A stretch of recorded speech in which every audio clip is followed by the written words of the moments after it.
Good morning, everyone. Well, it's lovely to see you all here again.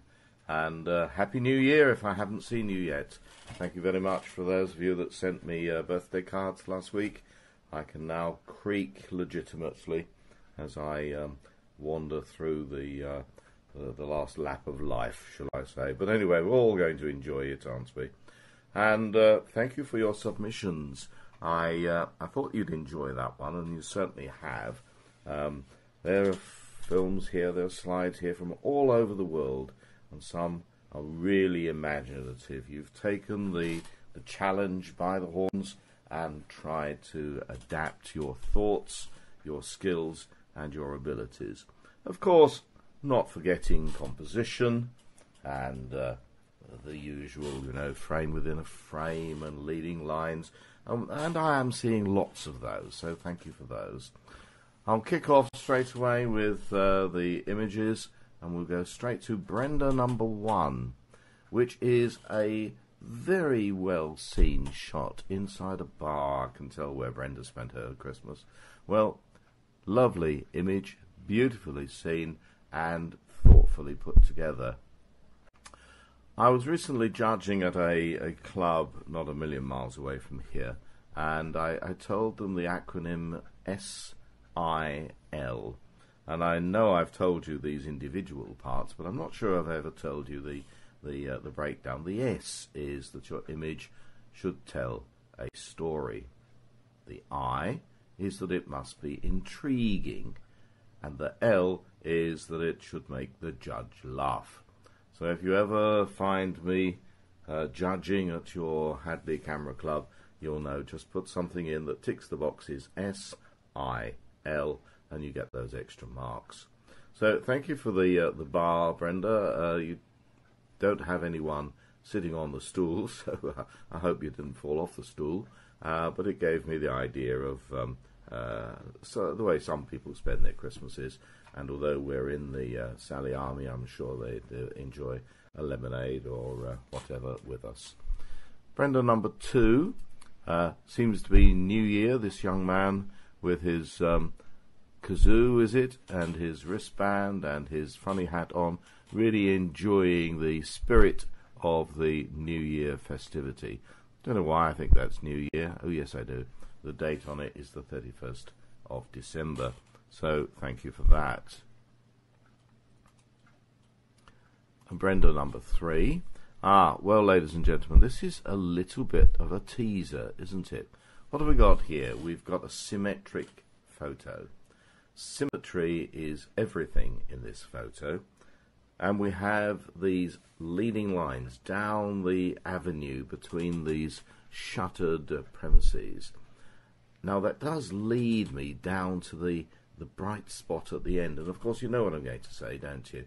If you've got some leading lines, they've got to lead me to something. So there has to be something there. So perhaps you could put in a Father Christmas or a stuffed turkey or something, a lady in a orange anorak.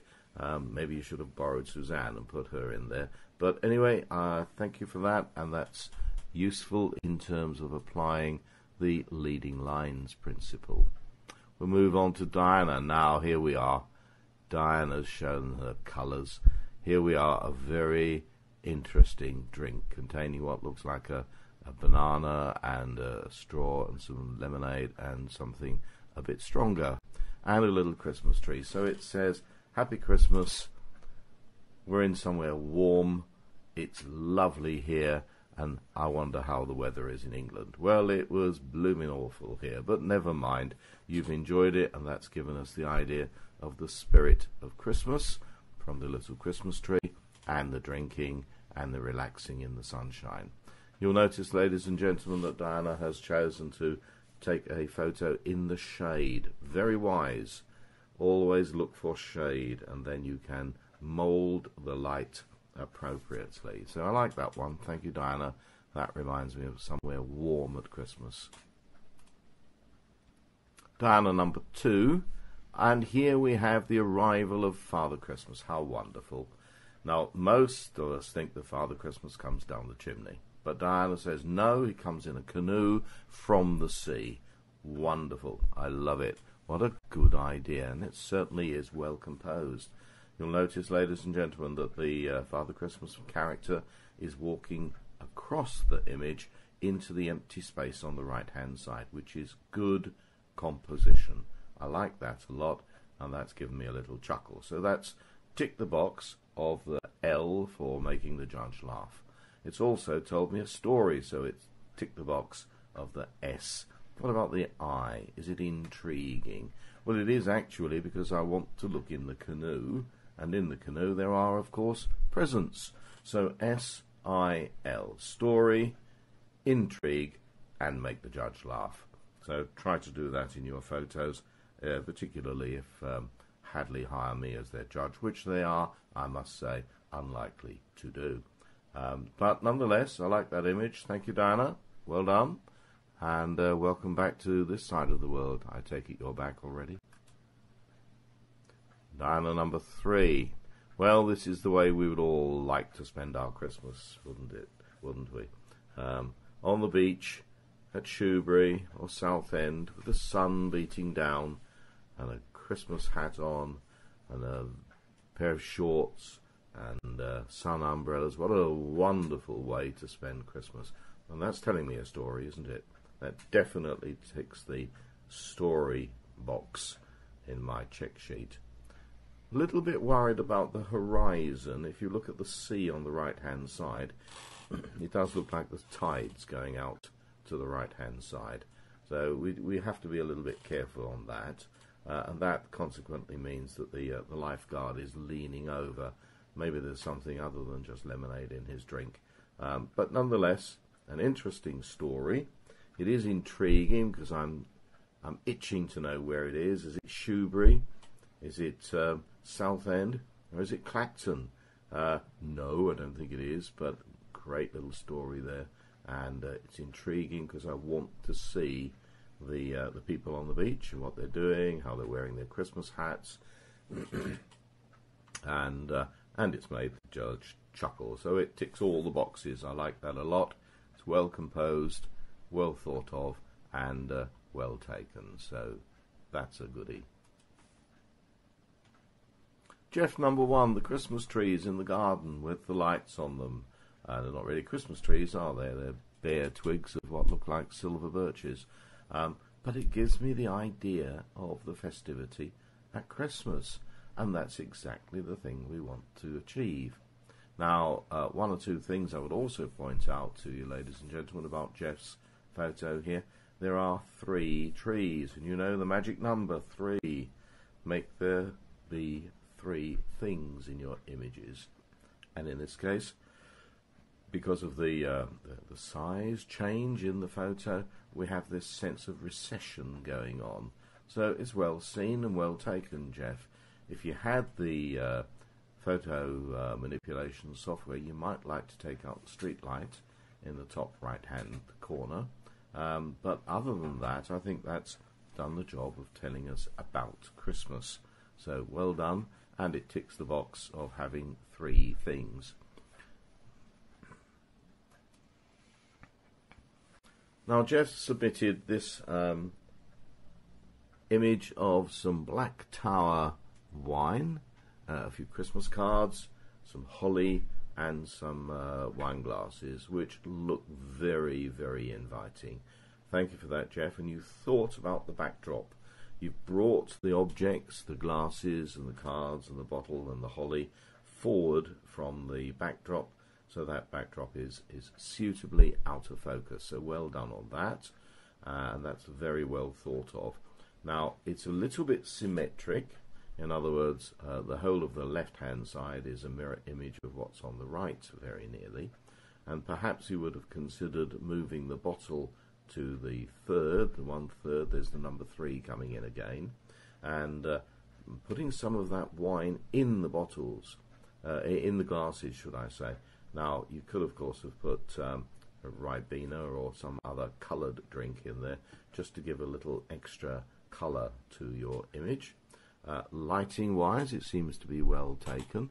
As far as I can tell, it's taken in ambient light, so you don't appear to have used flash, but maybe you did, and you pointed the flash up to the ceiling.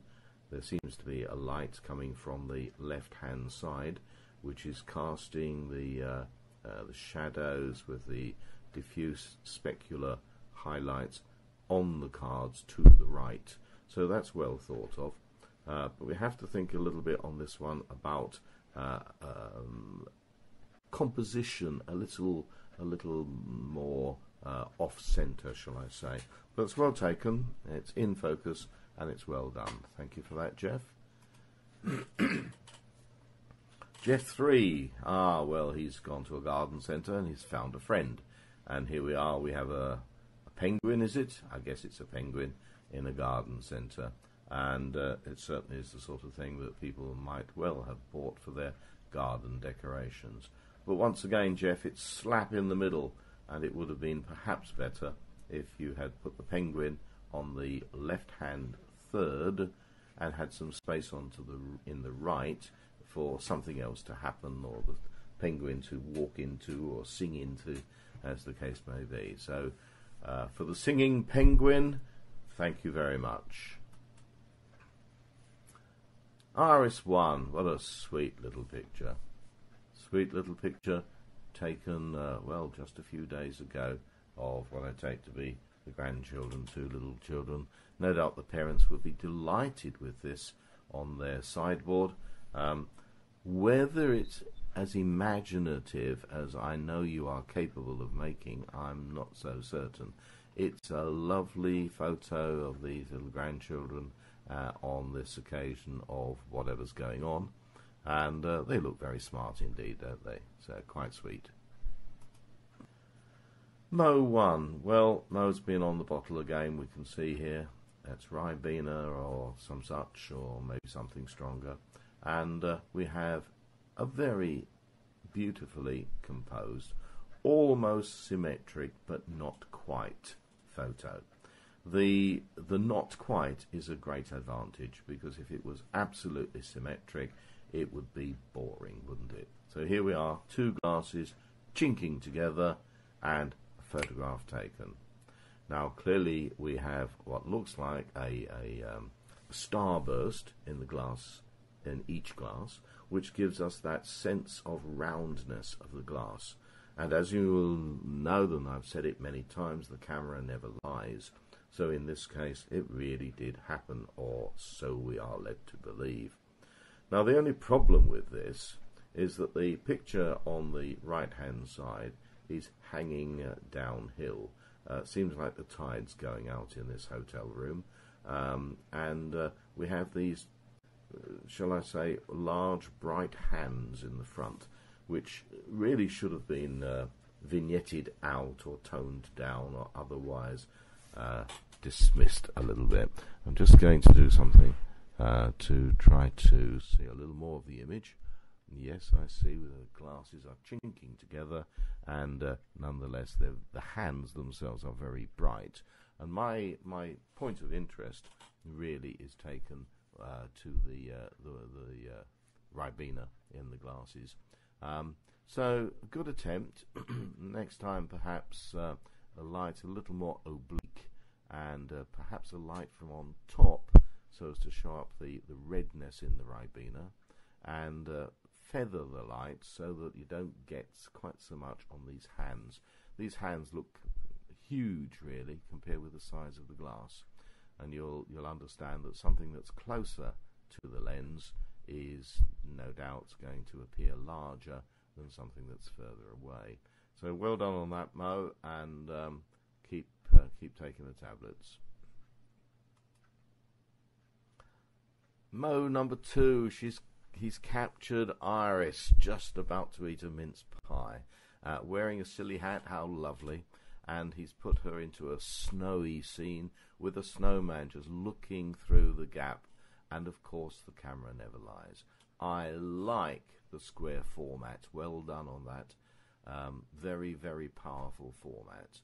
And I'd like to see more of the square formats. You'll notice that the image of Iris, the lady on the right hand side, is practically on the third. That's great. The Christmas tree on the left hand side is practically on the third. That's great. And it's telling me a story. S-I-L.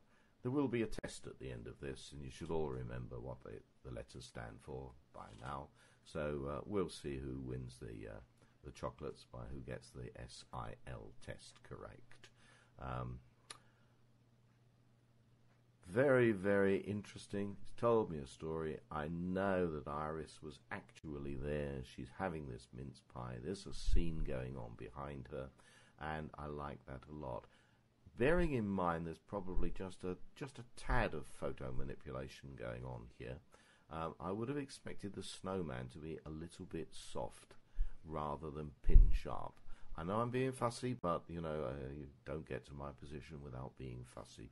So that's a little additional thing I'd like. But would you notice, can you see, is it visible on the Hadley screen that there is the tiniest amount of vignetting? Look at the corners, top left and right, bottom left. A tiny amount of vignetting. Great, I love it. There is also a white stroke. Love it. Very good. It's containing somehow the image, and that's good. I like that very much indeed. Very good. Well done, Mo. Let's have a look at the EXIF data. Let's see if he cheated. Oh, yes. Oh, really? Gosh, that is interesting. Took it on an iPhone. Oh, my goodness gracious me. Whatever next? Don't tell Suzanne. Okay, Mo 3. And here we have an apology for a snowman on the right-hand side. Heaven knows what's happened to his pipe. It's sort of gone wonky. Some melting ice on what looks like a mirrored surface, and a nearly completed gin and tonic that's disappeared. Quite what the two bits of wood are doing. Are those his arms? Who knows? It's ticked the box. It's told me a story. It's intriguing. I'm looking at the snowman. I'm looking at the surroundings. I'm looking at the drink, which is nearly all gone. I'm looking at the melting ice. How wonderful. Beautifully vignetted again, so certainly ticks the vignette box. I hope Suzanne's paying attention to this. And stroked in white. So well done, Mo. That's an appropriate stroke. You might consider making it just 2 pixels rather than 5 pixels. The stroke is a little bold, a little heavy. Lighting-wise, it's interesting to see there are no shadows. Now, shadows, I may have said to you, are really what you're photographing. Shadows give you a sense of three-dimensionality. And I'll give you another one of my sayings from when I'm off judging, that light is your paper and shadows are your paintbrush. So here I would have benefited, this photo would have benefited by having some shadow. Not a lot, but just to notice, to give it a little bit of three-dimensionality. I'll say it again, light is your paper and shadows are your paintbrush. So well done on that, Mo. And you know what to do next time. Suzanne, she's found Father Christmas arriving in a truck, a lorry, some sort of vehicle, and his Father Christmas, the beard's a bit undergrown. It's not as good as the one I used when I was Father Christmas before Christmas, but there we go. And this gentleman is suitably positioned on the third. I like that. The most interesting part is the top half of the photo. Quite why we had to see his leg, I don't know. Perhaps cropping that into a square would have been useful and much more powerful. But I like the idea, his Father Christmas arriving with a truck full of gifts. He doesn't look all that happy, but maybe he's fed up with you taking his photo. And so it's telling me a story. The fact that it is vignetted is great. I love that vignette. It's very subtle, but it's there. And look at the stroke, ladies and gentlemen. I hope it shows on the screen in the Hadley Temple that the stroke is a very mid-grey, which is great. I like that a lot. So well done on that, Suzanne. Image, subject on the third, stroked in grey. tells me a story, and it's intriguing. S-I-L. Do you remember? S-I-L. Now, it's important that you try to include those things in your images. So well done on that. I like it a lot. Thanks, Suzanne. Suzanne, number 2. Well, I don't know what they are. That looks like a piece of pineapple on the left and a biscuit, is it, on the right hand side?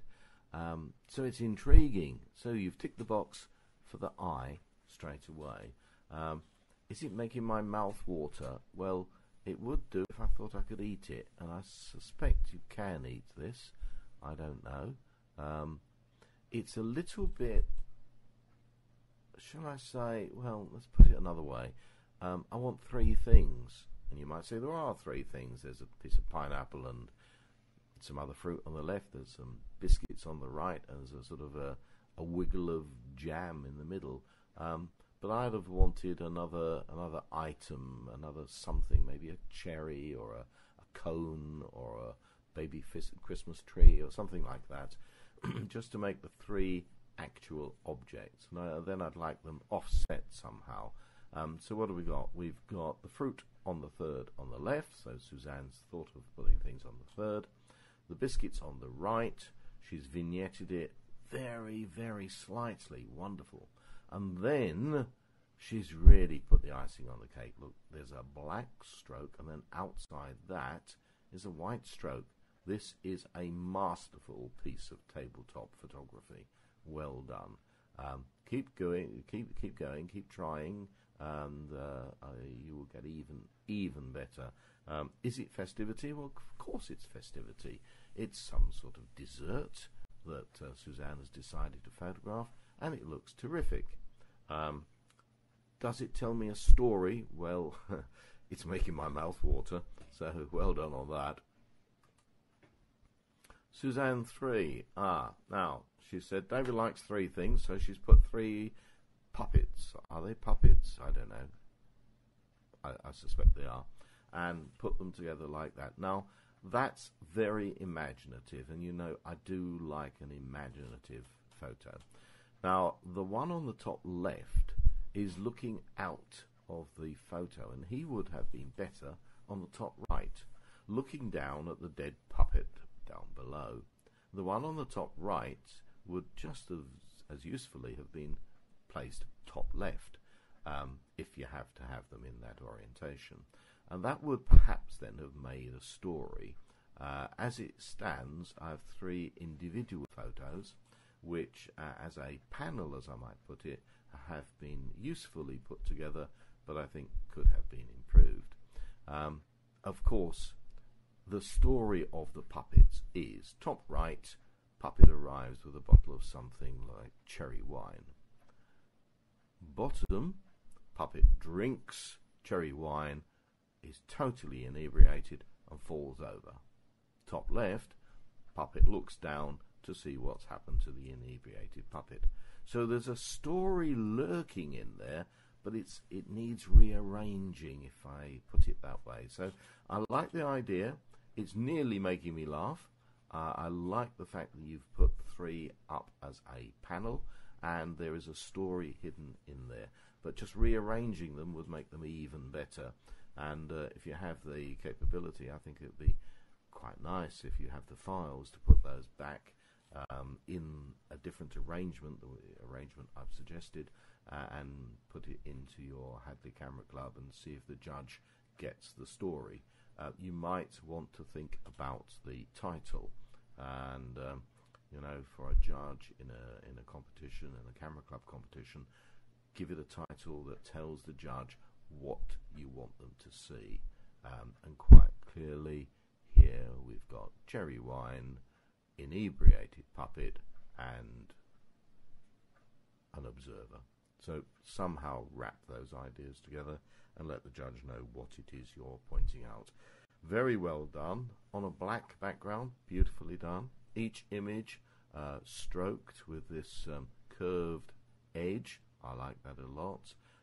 Suitably lit, and yeah, I think that's ticking the box of S and L. And Yeah, it's close to I as well, so S-I-L. Terry number 1. Well, I thought when I first looked at this that it was one of those wonderful knitted lids on post boxes, and maybe it is and maybe it's not, but it's certainly skillfully done. And as such, it's intriguing because each of those characters is knitted and put together in a scene. So we've got the 3 wise men and the Mary and the child and the 2 sheep. However, it's really a photo of someone else's artwork, and therefore it fails to get the mark as being your own work. Not least because it's actually got a price on it. Did we need the price on it? Now, you can get away with other people's sculptures or paintings or artwork if and only if you add something to it of your own. Now, I would hate to suggest what you would add to this, but surely there must be some photographic jiggery-pokery that you could have done so as to tell a story with it, which isn't just the photo of someone else's artwork. So be very careful when you see sculptures, when you see paintings, when you see stained glass windows, when you see anyone else's artwork. You have to add something of your own to it. Other than that, it's sharp, it's well taken, and it's all about selling these knitted characters. So thank you for that. Terry 2. 3 jumpers, and once again it's somebody else's craft work or artwork or skills, and it would need to actually do something of your own, to have something of your own done to it, to enable it to move up the ranks, shall I say, in photographic terms. But it's certainly about the festival of Christmas, of enjoying Christmas and enjoying what goes on. Thank you for that. Terry 3, now we're talking. Now this isn't just a Christmas tree, this is the Hadley Christmas tree, and it's on. Not only is it on, but it's got coloured lights on it, so that's a plus. The tree itself, Terry has placed on the left-hand third, whilst the church in the background is illuminated suitably, and Terry has chosen an exposure which will allow both of them to be pretty well exposed. So he hasn't just taken a picture of a Christmas tree, it's a Christmas tree and a church composed, and that's skill. He's positioned himself somewhat precariously, I guess, because I guess he's going round the roundabout at this particular moment and trying to avoid being run over. If my judgment is right as to the position he was standing to take this photo. So that's well done. It tells me a story. It's about the Christmas tree and the church in the background. It's intriguing that I'm looking to the church and seeing if there's anything else, and it's made me smile. So I like that very much indeed. Well done, Terry. That's nice. Well, thank you very much indeed, ladies and gentlemen. That's certainly challenged us all. I wonder who will remember the acronym. I've nearly forgotten it myself now. What was it? Was it S-I-L? And if you can tick all those boxes, then you'll get the extra marks. And I know already that you've done very, very well with this challenge. Well, I have given you a clue as to the next challenge. It's been in the critique that I've just given you, and if you are able to just roll back in your mind's eye what I've been saying, you already know the next challenge. Was that one difficult? Well, the next one's dead easy. The next one's done for you. So I look forward to seeing you, and Happy Christmas, Happy New Year, Happy Hanukkah, Happy Birthday. Thank you for my birthday cards. And yes, I'm over it now. I know it's horrible, isn't it? But there we go. And see you on Wednesday. Bye, folks.